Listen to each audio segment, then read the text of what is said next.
porque el profeta es llamado por Dios, convocado por Dios y puesto al servicio de sus hermanos, portando una palabra, portando un mensaje. Entonces el profeta está como a medio camino entre responder a Dios con autenticidad y fidelidad y al mismo tiempo identificarse con los propios, con sus hermanos. Bueno, el profeta, siendo consciente de la situación de Israel, ahora asume la defensa de Dios. Es un texto muy bello, a decir verdad, ¿no? Después de repasarlo en sus casas, ¿verdad? Estamos en el capítulo 5 del libro de Isaías. Dice: voy a cantar en nombre de mi amigo el canto de mi amada a su viña. ¿Ven? El profeta se ubica en el lugar de amigo respecto de Dios para ejercer esa defensa que decimos. Cantar qué cosa, y cantar el drama de Dios, los dolores y los sufrimientos de Dios, a decirlo aquí. Mi amigo tenía una viña, podríamos decir mi amigo Dios, ¿verdad? Tenía una viña en una loma fértil, la cavó, la limpió de piedras y la plantó con cepas escogidas. Edificó una torre en medio de ella y también excavó un lago. El profeta enumera todas estas acciones referidas a las acciones de Dios para con su pueblo. Es fácil de darse cuenta, ¿verdad? La viña, como hemos cantado en el Salmo, es Israel. Y Dios ha hecho un enorme esfuerzo por brindarle y equiparla en todo lo que necesita.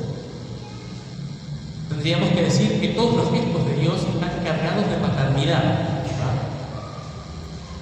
Elige a Israel como su propia viña, como su propio plantillo. Un paréntesis.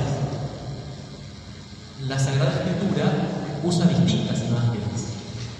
Bueno, ahora la imagen fuerte es la viña, un plantío de Dios, un sembradío de Dios, que ha equipado con todo lo que necesita. Hasta ahí la historia venía bien. Él esperaba que diera uvas, pero dio frutos amargos. Aquí empieza el drama de Dios.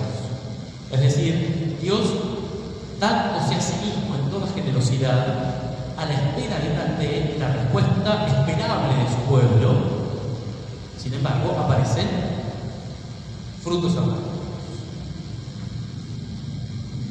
La defensa del profeta continúa, ¿verdad?, haciéndole recordar a Israel cómo Dios la ha tratado y cómo ellos no han correspondido con ese amor primero,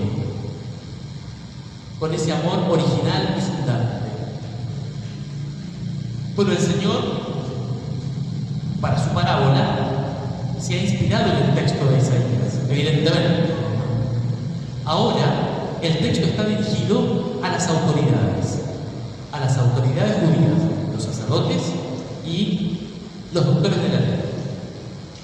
Ustedes saben que en el pueblo de Israel las funciones están separadas.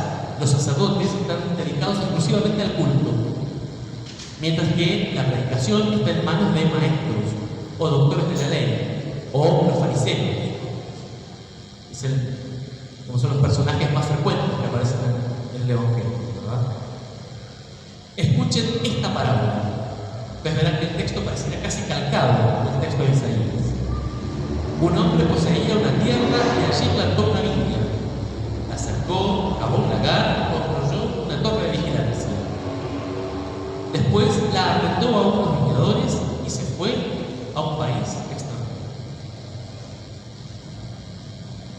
Si el plantío de Dios, la obra de Dios, que es suya, que es de su propiedad, pero que sin embargo la confía a otros, para que otros la continúen y para que otros efectivamente la cuiden. Bueno, resulta lo contrario. Jesús está también de alguna manera asumiendo la defensa de Dios, el Padre, y de su proyecto original. Pensar en una viña, un plantío de Dios, remite a aquella vieja imagen del Génesis, Nosotros le llamamos paraíso, ¿verdad? Pero el texto de Génesis, en el segundo capítulo, dice que Dios ha plantado un jardín. Es decir, que el lugar o la instancia donde acontecen las relaciones con Dios es un lugar de intimidad, una viña o un jardín. Ahí es donde Dios se muestra y se da a conocer. Pero Dios en esto también se juega, a la espera de la respuesta libre del hombre, de nuestras respuestas. Que podemos abrazar el proyecto de Dios o rechazarlo libremente. Ahora, este fin de semana, asistimos al lamento de Dios. Quiere el Señor ayudarnos a reconocernos como obra de Dios.